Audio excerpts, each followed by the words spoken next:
खबर की जरूरत नहीं होगी। প্রিয় দর্শক, আমরা পাকিস্তানের একজন সাংবাদিকের টেলিভিশন নিউজের একটি অডিওতে আপনাদেরকে পুরো শোনালাম যে কি কি কি কি হয়েছে, ভারতের কোথায় কোথায় আক্রমণ হয়েছে, ডিটেলটা আপনারা শুনেছেন। আমরা এখন এই মুহূর্তে এখানে শেষ করতে চাই। রাত 11টায় আমাদের সাথে তুরস্ক থেকে ওয়ালিদ বিন সিরাজ থাকবেন। তিনি আজকে রাতের সর্বশেষ আপডেটগুলো আমাদের জানাবেন, কারণ তুরস্কে এই মুহূর্তে পাকিস্তানকে যে যুদ্ধে সহযোগিতা করছে তার লেটেস্ট খবরগুলো ওয়ালিদ ভাই জানেন। এবং টিআরটি ওয়ার্ল্ডে ভারত পাকিস্তানের যুদ্ধের এই মুহূর্তে পুরো চার্জ ওয়ালিদ ভাই সিরাজের রয়েছে। আন্তর্জাতিক টেলিভিশন টিআরটি ওয়ার্ল্ড, সেই টেলিভিশনের পাকিস্তান এবং ভারতের যে লড়াইটা চলছে এটার পুরো নিউজ কভারটা, মানে নিউজের প্রধান দায়িত্বে আছেন তিনি।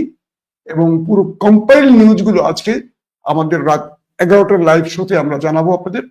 সেই পর্যন্ত বিদায় নিচ্ছি।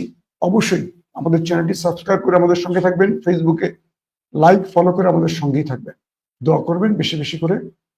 এবং শেষ আরেকটি কথা বলবো, কাশ্মীর মুক্তি পাক, ফিলিস্তিন মুক্তি পাক, পৃথিবীর প্রতিটি নির্যাতিত মানবতা মুক্তি পাক। আমরা যুদ্ধ চাই না, আমরা শান্তি চাই। আল্লাহ হাফিজ। ওপেন দাইস মানে সত্যকে সত্য বলা, মিথ্যেকে মিথ্যে বলা। আমরা শোনা কথা নয়, চোখে যা দেখি তাই বলি।